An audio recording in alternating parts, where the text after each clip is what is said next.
Hello students, welcome again to my channel. आज का हमारा टॉपिक है एक्सरसाइज 3.4 चैप्टर 3 ट्रिग्नोमेट्रिक फंक्शंस हमारा चल रहा है।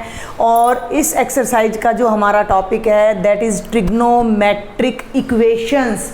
इक्वेशन वर्ड हमारे लिए बिल्कुल न्यू नहीं है, हम अपनी 10th क्लास तक इक्वेशन सॉल्व करके आ रहे हैं। लीनियर इक्वेशंस इन 1 वेरिएबल, लीनियर इक्वेशंस इन 2 वेरिएबल और क्वाड्रेटिक इक्वेशन, उन सबको हमने किया है। मान लीजिए ये हमारे पास इक्वेशन है, linear equation in 1 variable 5x = 7, तो हमें आसानी से पता है कि इसका जो सॉल्यूशन होगा वो होगा x = 7/5। यानी कि अगर हम यहाँ 7/5 रखते हैं तो हमारा सॉल्यूशन हमें वो आंसर मिल जाएगा जो इस इक्वेशन को सेटिस्फाई कर रहा है। क्लियर। अगर हम 2 वेरिएबल्स में लीनियर इक्वेशन की बात करते हैं तो 2x + 3y = 4, तो वो हम सब जानते हैं कि इस टाइप की लीनियर इक्वेशन के इनफाइनाइट सॉल्यूशंस होते हैं। बिकॉज अगर हम एक भी वेरिएबल को दूसरे में कन्वर्ट करते हैं, ठीक है भाई, suppose I write y = 4 - 2x/3, then y is totally dependent upon x, और जैसे जैसे x की वैल्यूज़ आएंगी कॉरस्पॉन्डिंगली y की वैल्यूज़ आएंगी। तो यहाँ आप देखें कि हमें इनफाइनाइट सॉल्यूशंस मिल रहे हैं, यहाँ हमें यूनिक सॉल्यूशन मिल रहा है। और अगर मैं linear equations in pair of linear equation in 2 variables की बात करती हूँ, a1x + b1y + c1 = 0। शायद जिन बच्चों ने 10th क्लास में अच्छे से पढ़ा होगा भाई, उन्हें तो देखो ये बातें याद आ रही होंगी। तो इस टाइप की सिस्टम के इस पेयर ऑफ लीनियर इक्वेशन के भी जो सॉल्यूशंस होते हैं वो अलग अलग टाइप में होते हैं। हमने देखा था कि इनका या तो यूनिक सॉल्यूशन होगा या इसके इनफाइनाइट सॉल्यूशन होंगे, और समटाइम्स ऐसा भी होगा कि देयर इज नो सॉल्यूशन, यानी कि यहाँ सिस्टम कंसिस्टेंट है, यहाँ इनकंसिस्टेंट। ये सब बातें मैं क्यों बता रही हूँ, हम एक इंट्रोडक्शन ले रहे हैं ट्रिग्नोमेट्रिक इक्वेशंस तक पहुँचने के लिए कि what do you mean by an equation, और उस इक्वेशन का जो सॉल्यूशन है उसका क्या मतलब है। अभी हमने देखा कि लीनियर इक्वेशन इन 1 वेरिएबल का यूनिक सॉल्यूशन है, linear equation in 2 variable single linear equation के इनफाइनाइट सॉल्यूशंस हैं। अगर हम पेयर ऑफ लीनियर इक्वेशंस ले रहे हैं तो सॉल्यूशन मे बी एग्जिस्ट और मे नॉट एग्जिस्ट, ठीक है। और क्वाड्रेटिक इक्वेशंस भी हम अपनी प्रीवियस क्लासेस में सीख चुके हैं, उनमें भी हमने देखा था कि भाई कभी सॉल्यूशंस हमारे अवेलेबल हो सकते हैं, कभी सॉल्यूशन अवेलेबल नहीं भी हो सकते। तो ये चीज़ अब हमें ध्यान करनी है कि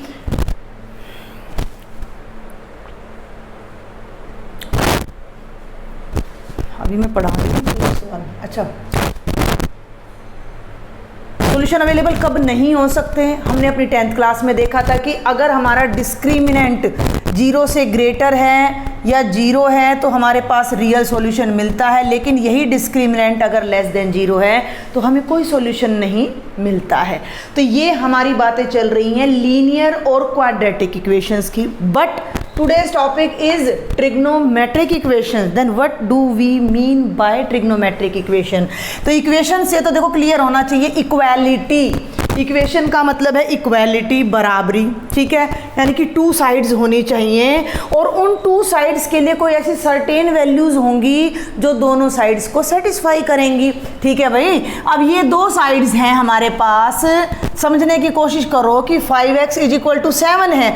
अब मुझे यहाँ कोई ऐसी वैल्यू चाहिए जो मैं यहाँ पर पुट करूँ और मेरा राइट साइड के इक्वल आ जाए, और हमने देखा कि 7/5 वो वैल्यू है जो बोथ साइड्स को बैलेंस कर रही है।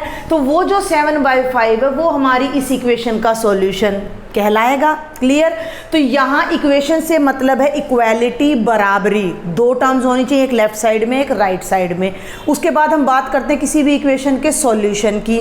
तो सॉल्यूशन से मतलब है कि उस इक्वेशन में जो 1 या 2 या 3 जितने भी वेरिएबल्स यूज़ हो रहे हैं उनकी वो वैल्यूज़ जो उस पर्टिकुलर इक्वेशन को सेटिस्फाई करें। ये हम देख चुके हैं कि हो सकता है कि हमें ऐसी कोई वैल्यू ना ही मिले या कोई यूनिक वैल्यू मिले, या उसके लिए हमें इनफाइनाइट सॉल्यूशंस भी मिल सकते हैं। Got it. ये सब हमारा प्रीवियस क्लासेस का था जो मैंने आपको थोड़ा सा रिकैप कराया है कि what do we mean by an equation. Clear. अब हम बात करते हैं भाई ट्रिग्नोमेट्रिक इक्वेशंस की। इक्वेशन तो है लेकिन उनमें ट्रिग्नोमेट्री आ जाएगी, यानी कि हमें ट्रिग्नोमेट्रिक फंक्शंस जो थे उनके लिए कुछ इक्वेशंस मिलेंगी जिन्हें हमें सॉल्व करना पड़ेगा। एक बहुत बेस्ट एग्जांपल मैं अपने ही प्रीवियस लेक्चर्स में करवा चुकी हूँ आपको। सपोज मैंने ये ले लिया sin x is equal to 0, तो ये एक इक्वेशन है 100%। क्यों? इक्वालिटी है, बोथ साइड्स हैं, ये हो गई एक ट्रिग्नोमेट्रिक इक्वेशन। अब हमें चाहिए इसका सॉल्यूशन। देखते हैं है भी या नहीं है। सॉल्यूशन का क्या मतलब बताया मैंने कि वेरिएबल्स की ऐसी वैल्यू जो बोथ साइड्स को बैलेंस करे, बोथ साइड्स में इक्वालिटी लेके आए। तो sin x is equal to 0 का मतलब, अब देखो एक बात का ध्यान रखना, जो मेथड इन इक्वेशंस को सॉल्व करने के लिए यूज किया गया था वो मेथड यहाँ यूज हो वो जरूरी नहीं है, क्योंकि sin x एक साइन कोई कांस्टेंट नहीं है कि हम इसको राइट साइड में ले जाएं और 0 बाई साइन कर दें। नहीं, यहाँ sin x से क्या मतलब है कि x एक एंगल है और हमें एक ऐसा एंगल चाहिए जिस पर साइन की पर्टिकुलर वैल्यू 0 बनती हो। वो एंगल अब हम देखते हैं कौन सा है या कौन से हैं, एक है या इनफाइनाइट है। इस ट्रिग्नोमेट्रिक इक्वेशन के सॉल्यूशन के लिए मैं आपको लेके चलती हूँ यूनिट सर्कल पर। मैंने यूनिट सर्कल आपको करवा दिया है, जहाँ मैंने आपको 3.3 की इंट्रोडक्शंस कराई हैं, 3.2 की इंट्रोडक्शन कराई है, वहाँ मैंने यूनिट सर्कल की हेल्प से आपको बहुत कुछ समझाया है।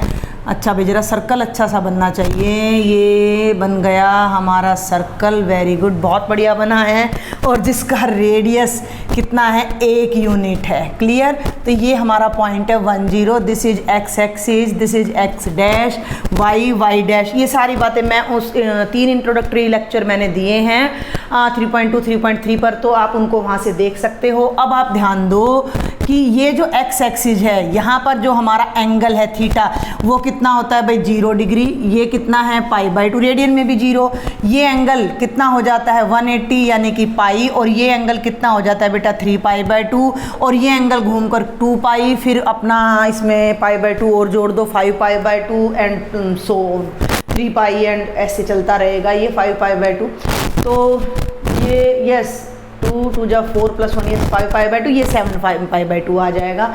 तो यहाँ मैंने आपको कुछ बातें बताई थी कि ये जो कोऑर्डिनेट्स हैं वो रिस्पेक्टिवली किसको रिप्रेजेंट कर रहे हैं, ये cos थीटा और sin थीटा को रिप्रेजेंट करते हैं। और थीटा मैंने क्या लिया था कि ये जो एंगल था, यहाँ थीटा लगाती हूँ मैं क्योंकि मैंने x और y अलग पॉइंट्स लिए थे, तो ये एंगल हमारा थीटा था, यहाँ से मैंने परपेंडिकुलर डाला था, ये डिस्टेंस x थी, ये डिस्टेंस y थी, ये P पॉइंट था जिसके कोऑर्डिनेट्स x y थे, और ये पर्टिकुलर पॉइंट्स हमें cos थीटा और sin थीटा को दिखाते थे। तो यहाँ एंगल 0 है तो ये cos 0 को दिखा रहा है और ये sin 0 को दिखा रहा है। आई थिंक आपको याद आ रहा होगा, तो आप वहाँ से हेल्प भी ले सकते हो प्रीवियस वीडियोस से। ये पॉइंट था 0 1 बेटा, ये पॉइंट था -1 0, ये पॉइंट है x 0 y -1। तो अब आपको मैं फटाफट से पहले इनकी सबकी वैल्यू जल्दी से राइट कर देती हूँ। यहाँ 0 का मतलब ये π/2 है, तो फर्स्ट आपका रिप्रेजेंट कर रहा था cos π/2 और sin π/2 को। ये पॉइंट रिप्रेजेंट कर रहा था, ध्यान दें, cos पाई और sin पाई को, और ये रिप्रेजेंट कर रहा था cos 3π/2 और sin π/2 को। ठीक है भाई। अब हम बात कर रहे हैं sin x 0। हम कोई पर्टिकुलर मेथड अडॉप्ट नहीं कर रहे, ये जो यूनिट सर्कल हमने डिटेल में पढ़ा था वहाँ पे ये सॉल्यूशन आ भी चुका है, तो वहाँ से हम हेल्प लेते हैं और हम देखते हैं कि ये 0 कब कब है। ध्यान दो, सेकंड जो कोफिशिएंट है y वाला वो हमेशा साइन को रिप्रेजेंट कर रहा है, तो ये यहाँ 0 है, तो ये साइन 0 पे 0 है। लेकिन भैया x एक्सिस पे y हमेशा 0 होता है, x एक्सिस पे y हमेशा 0 होता है, और y हमेशा किसको रिप्रेजेंट कर रहा है, साइन थीटा को। तो ये एंगल यहाँ 0 है तो ये वैल्यू 0 है। लेकिन अब तुम यहाँ आओ तो ये साइन 0 है, साइन की वैल्यू 0 है, लेकिन कितने पे है, पाई पे है। ध्यान से समझें भाई, अगर मैं यहाँ x की जगह 0 डिग्री रखती हूँ तो साइन 0 डिग्री 0 आ गया, तो ये हमारा सॉल्यूशन हो गया। क्या ये यूनिक है? देखते हैं। अभी इधर आए घूमकर, अगर मैं x की जगह पाई रखती हूँ यहाँ पर, तो भाई साइन पाई भी हमारा 0 आ रहा है, तो ये भी हमारा सॉल्यूशन हो गया। इट मीन्स 2 सॉल्यूशन है। क्या 2 ही सॉल्यूशन है? नहीं, फिर चलो आगे, ये तो भाई ऐसे सर्कल चलता रहेगा, ये पाई है, फिर घूम के यहाँ आएगा तो 2 पाई पे फिर 0 है। अगर आप x की जगह यहाँ पर 2 पाई रखते हो तो साइन ऑफ 2 पाई फिर से 0 आ जाएगा, sine of 3 pi, 4 pi and so on. और केवल पाई पे नहीं, अगर आप क्लॉकवाइज मूव करते हो तो माइनस पाई, माइनस 2 पाई, माइनस 3 पाई, माइनस 4 पाई, इन सब पर भी जो हमारी वैल्यू है साइन की वो 0 होगी। इट मीन्स ये सारी वैल्यूज इस इक्वेशन को सेटिस्फाई कर रही है। और थोड़ा सा मैं याद दिला दूं, मैंने अपने इंट्रोडक्टरी लेक्चर्स में देखो मुझे याद नहीं है कौन से नंबर का लेक्चर है, 3.2 या 3 के मैंने 3 लेक्चर्स बनाए हैं इंट्रोडक्शन, केवल इंट्रोडक्शन के लिए यूनिट सर्कल की हेल्प से, जहां मैंने आइडेंटिटीज समझाई है 3.3 में। तो वहां मैंने ये बताया था कि अगर साइन थीटा 0 है तो थीटा की वैल्यू n पाई होगी, जिसमें n एक इंटीजर है। असल में ये रिजल्ट हम इस एक्सरसाइज में आने से पहले ही डिराइव कर चुके हैं, यानी कि इस इक्वेशन को हम पहले ही सॉल्व कर चुके हैं। समझ में आ रही है मेरी बात? ठीक है, कि अगर साइन थीटा 0 है तो थीटा की वैल्यू n पाई होगी, जिसमें n एक इंटीजर है। मीन्स थीटा की value 0, pi, 2 pi, 3 pi and so on. और बेटा जी minus pi, minus 2 pi and so on. तो ये इनफाइनाइट सॉल्यूशंस आ गए हमारे, यानी कि इस एक पर्टिकुलर ट्रिग्नोमेट्रिक इक्वेशन के हमें इनफाइनाइट सॉल्यूशंस मिल जाते हैं। Got it? थोड़ा आपको कुछ समझ में आया कि what do you mean by trigonometric equation? तो ट्रिग्नोमेट्रिक इक्वेशन एक ऐसी इक्वेशन जिसमें sine, cos, tangent, cotangent, secant, cosecant involve हो, किसी भी तरह इन्वॉल्व हो। ये तो मैंने एक बहुत सिंपल सा एग्जांपल दिया है, मैं आपको एक दो इक्वेशन लिख के दिखाने की कोशिश करती हूँ। मान लो मैंने ये लिख दिया, cos square x plus 2 cos x plus 1 is equal to 0। भाई ये भी एक ट्रिग्नोमेट्रिक इक्वेशन है, इसे भी हमें सोल्व करना पड़ेगा। किस मेथड से करेंगे वो बाद में देखते हैं। क्लियर है? मान लो ये आ जाता है sine x plus cos x is equal to 0, तो ये भी एक ट्रिग्नोमेट्रिक इक्वेशन है जिसे हमें सॉल्व करना है। तो इनको सॉल्व करने के लिए आई थिंक आपको सॉल्यूशन का मतलब समझ आ गया होगा। सॉल्यूशन का मतलब वो पर्टिकुलर एंगल्स हमने फाइंड करने हैं जो दी गई इक्वेशन की किसी कंडीशन को सेटिस्फाई करते हैं। पहली बात, ठीक है भाई। अब आगे बढ़ते हैं। इसके इनफाइनाइट सॉल्यूशंस आ रहे हैं, तो क्या हर बार हर इक्वेशन के इनफाइनाइट सॉल्यूशंस होंगे? हो सकते हैं इनफाइनाइट सॉल्यूशंस ही हों, और होंगे भी। क्यों होंगे? क्योंकि साइन, कॉस ये पीरियोडिक फंक्शन है, और एक सर्टेन पीरियड के बाद जब हम देखो ना एक कंप्लीट रिवॉल्यूशन कर लेते हैं, 360 पे आ जाते हैं, तो फिर एंगल रिपीट होने शुरू हो जाते हैं, तो वैल्यू तो भैया रिपीट करेंगी बार बार, तो बहुत सारे सॉल्यूशंस आएंगे। तो क्या हम वो सारे सॉल्यूशंस फाइंड करेंगे? देखते हैं। सॉल्यूशंस हमारे 2 टाइप्स के होते हैं। मैंने अभी आपको बोला कि सॉल्यूशंस 2 टाइप्स के होते हैं। किसके? ट्रिग्नोमेट्रिक इक्वेशंस के सॉल्यूशंस 2 टाइप्स के होंगे। जो अदर लीनियर इक्वेशंस थी वो एक अलग कॉन्सेप्ट था, इनका थोड़ा अलग कॉन्सेप्ट है। ठीक है भाई, वो जस्ट आपको मैंने इंट्रोडक्शन दी थी कि भाई इक्वेशन क्या है, सॉल्यूशन कैसे निकालते हैं। अब आप ये देखें कि ये इसमें और इसमें कोई फ़र्क नहीं है, वहाँ एक्स है और यहाँ थीटा है, सिर्फ इतना फ़र्क है। तो देखो बेटा 2 टाइप के तो आपके सॉल्यूशन मिलेंगे। पहला आपको मिलेगा जनरल सॉल्यूशन, जनरल सॉल्यूशन। ठीक है भाई, जो बच्चे अपना थोड़ा हिंदी मीडियम से आते हैं उन्हें थोड़ी सी प्रॉब्लम हो सकती है। और एक हमारा होगा प्रिंसिपल सॉल्यूशन। पहले मैं जनरल सॉल्यूशन बताती हूँ। जनरल मीन्स जो सारे सॉल्यूशंस को लेके चलता है, यानी कि x की जितनी भी पॉसिबल वैल्यूज़ हैं, जितने भी पॉसिबल आंसर हैं, उन सब को हम एक सिंगल वेरिएबल n की फॉर्म में अगर बदल दें, ठीक है, यहीं से समझते हैं। पहले हम यहीं से समझते हैं।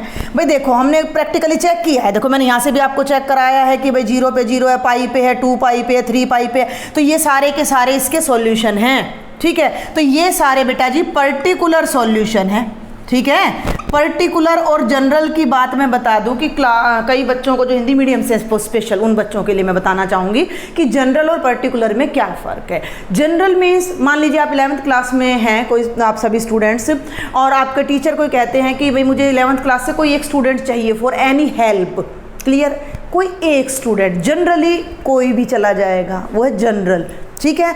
लेकिन अगर टीचर किसी पर्टिकुलर स्टूडेंट को इंडिकेट करता है कि भाई सो एंड सो, मुझे ये राम नाम का बच्चा चाहिए इस काम की हेल्प के लिए, प्लीज़ हेल्प मी, आप मेरे साथ, भाई आप टीचर को उस बच्चे से कोई काम है, तो टीचर ने एक पर्टिकुलर बच्चे को चूज़ किया, वो राम है तो वो पर्टिकुलर है। अगर वो पूरी क्लास में से रैंडमली किसी एक को चूज़ करते हैं, पूरी क्लास के बारे में हम कोई बात कर रहे हैं, तो वो जनरल सी बात है। जैसे आप मान लीजिए आप यूनिफॉर्म में नहीं है, पूरी क्लास यूनिफॉर्म में नहीं है, पूरी क्लास में डिसिप्लिन नहीं है, तो टीचर इन जनरल आके कहे भी क्लास 11th आप डिसिप्लिन में रहो, तो जनरली बोला उन्होंने, जनरली बोला, सबके लिए बोला, जो बात उन्होंने सबके लिए बोली वो जनरल है। लेकिन अगर टीचर किसी पर्टिकुलर स्टूडेंट को पिक करता और कहता है कि भाई राम आप डिसिप्लिन में नहीं हो, तो वो पर्टिकुलर है। क्लियर, मेरी बात समझ आ रही है आपको?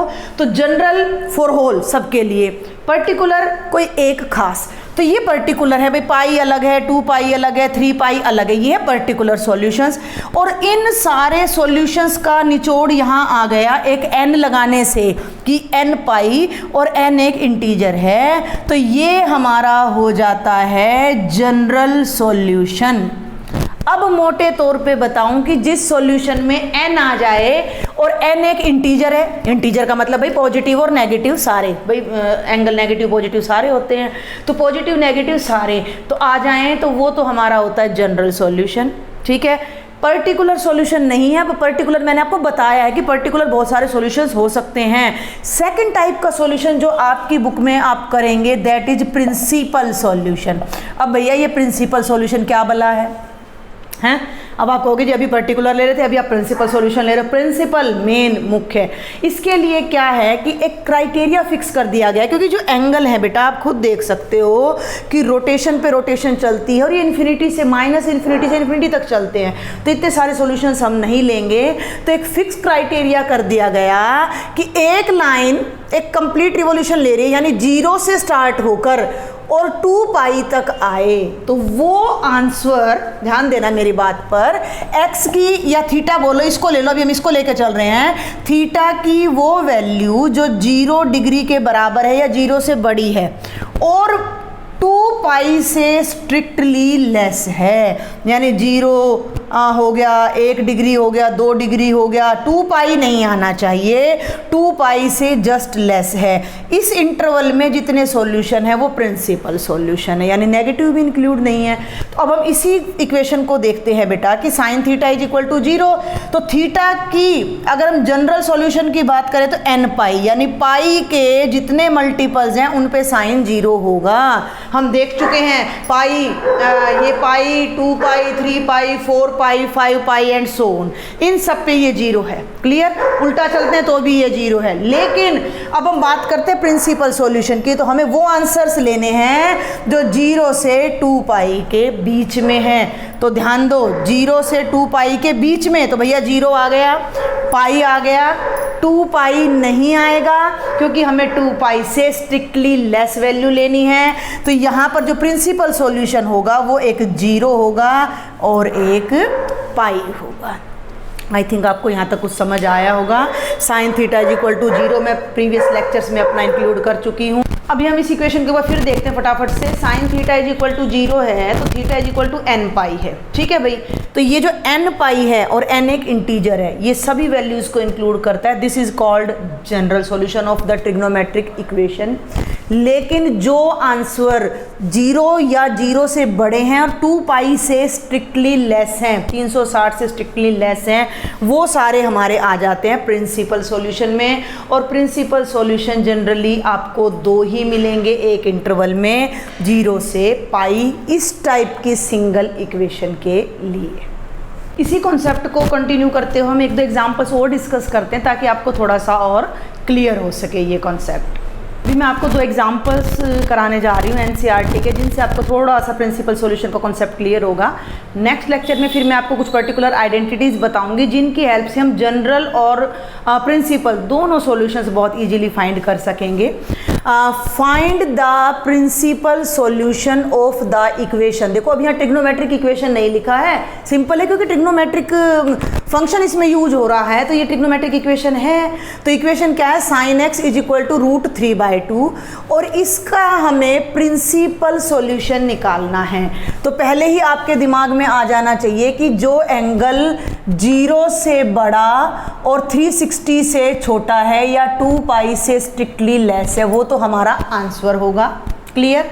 इक्वेशन क्या है, साइन एक्स की वैल्यू है √3/2, sine x is equal to √3/2, यानी हमें वो एंगल्स, एक एंगल नहीं, वो एंगल्स निकालने हैं जिन पर साइन की वैल्यू √3/2 होती है। क्लियर? यहाँ एक बात और मैं आपको बता दूं कि थोड़ी सी हेल्प आपको अपने क्वाड्रेंट सिस्टम से, इनसे लेनी पड़ेगी, कोऑर्डिनेट सिस्टम से। कैसे कि हमें वो याद होना चाहिए कि फर्स्ट क्वाड्रेंट में all positive sine, after school to college इसमें ऑल पॉजिटिव साइन पॉजिटिव, ठीक है भाई, टेंजेंट पॉजिटिव और इसमें कॉस पॉजिटिव और इनके रेसिप्रोकल्स भी पॉजिटिव हैं। अब ये देखो कि साइन एक्स की वैल्यू √3/2 है, हमारा काम है एक्स एंगल निकालना, वो एंगल जिस पर साइन की वैल्यू √3/2 होती है। ये बात शायद हमें समझ आ चुकी है कि एक ऐसा एंगल नहीं होगा जिस पर वैल्यू √3/2, ऐसे बहुत एंगल्स होंगे, लेकिन हमें प्रिंसिपल सॉल्यूशन निकालना है। तो हमारा आंसर 0 से 2π के बीच होना चाहिए। अब ये हमारी कैसे मदद करेगी, ये जो फिगर है भाई, साइन का जो आंसर है वो पॉजिटिव है, ध्यान दो। तो पॉजिटिव आंसर कहाँ कहाँ है, साइन किस किस क्वाड्रेंट में पॉजिटिव है, थोड़ा समझो। तो साइन एक तो फर्स्ट क्वाड्रेंट में पॉजिटिव है भाई, और एक सेकंड में पॉजिटिव है। क्लियर? फर्स्ट में पॉजिटिव है, इसका मतलब हमारा आंसर 0 से लेके 90 तक, और भाई 90 से लेकर हमारा आंसर जो है वो 180 तक होगा।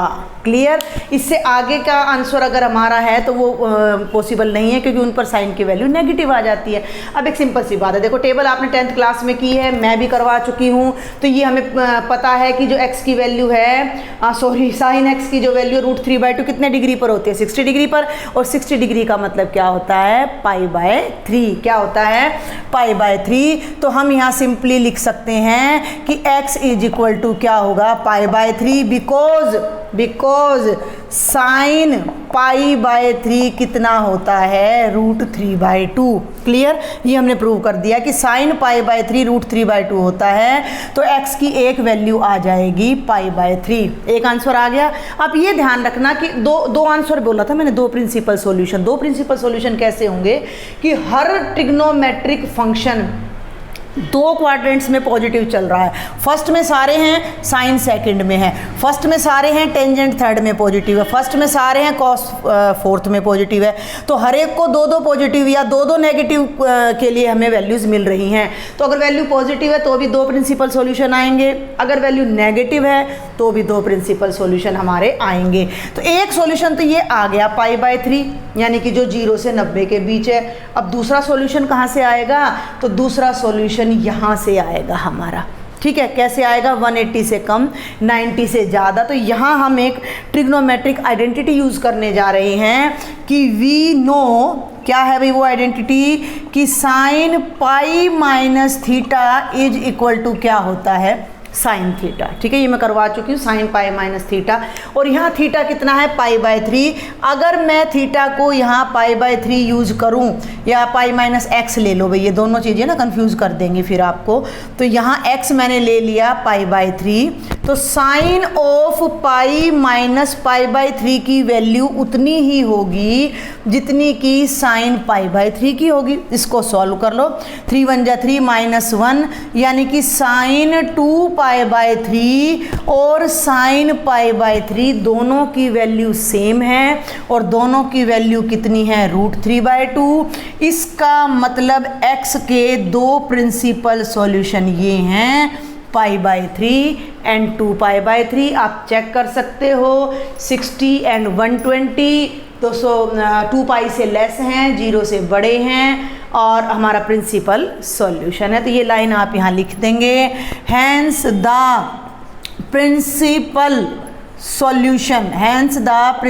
Solution of given equation is this. Clear? ये क्वेश्चन पता है, एक और अभी हम आइडेंटिटी नेक्स्ट लेक्चर में सीखेंगे, तो वहाँ से हम और भी क्विकली इसको कर पाएंगे। ठीक है, उससे हम जनरल और पर्टिकुलर दोनों ही एक बार में आसानी से फाइंड कर सकते हैं। फिर भी ये मेथड भी आपको क्लियर होना चाहिए। And this is example number 19 of NCERT। Equation क्या है, tangent x is equal to -1/√3। देखो 1/√3 टेंजेंट की वैल्यू होती है 30 डिग्री पर, क्लियर। लेकिन ये -1/√3 है, मीन्स टेंजेंट का जो आंसर है वो नेगेटिव है। इट मीन्स ये जो एंगल है वो कहाँ लाई करेगा, इस बात पर अब आपने गौर करना है। टेंजेंट नेगेटिव कहाँ होता है, एक इस क्वाड्रेंट में और एक इस क्वाड्रेंट में, क्लियर। यानी कि हमारा जो एक आंसर है वो 90 से बड़ा और 180 से लेस होगा, और एक आंसर हमारा 3π/2 से बड़ा और 2π से लेस होगा, क्योंकि इन दोनों में तो टेंजेंट पॉजिटिव है, क्लियर। पहली बात तो ये दिमाग में रखनी है, इससे आपका आंसर ठीक आएगा। दूसरी बात हमें ये ध्यान होना चाहिए कि 1/√3 कितने पे है, 1/√3 कितने पे है, तो π/6 पे है, 30 डिग्री पे है। तो वो चीज़ अब हम यहाँ देखते हैं। देखो मैं जो मेरा तरीका है जो मैं बताऊँगी आपको कि ये देखो tangent x is equal to -1/√3 का मतलब होता है tangent of π/6। Got it, tangent of π/6, यानी कि tangent x is equal to minus tangent π/6। आप इसको इस तरह से तो राइट कर सकते हो, कोई दिक्कत नहीं है, लेकिन ये पॉजिटिव है और ये आपका नेगेटिव पार्ट है, तो इक्वालिटी तो बनती नहीं है। तो अब हमें इसको पॉजिटिव पार्ट में बदलना है, बाहर पॉजिटिव आना चाहिए और एंगल में चेंज आना चाहिए। तो यहाँ अब आप एक ट्रिग्नोमेट्रिक आइडेंटिटी यूज़ करोगे कि वी नो ये है माइनस ऑफ टेंजेंट थीटा। तो माइनस टेंजेंट थीटा क्या होता है, दो आइडेंटिटी होती है, एक होता है टेंजेंट ऑफ π-θ, ठीक है, याद करें, और एक होता है टेंजेंट ऑफ 2π-θ। तो पहले हम इसको यूज करते हैं, थीटा की जगह हम रखते हैं π/6, ध्यान देना मेरी बात पर।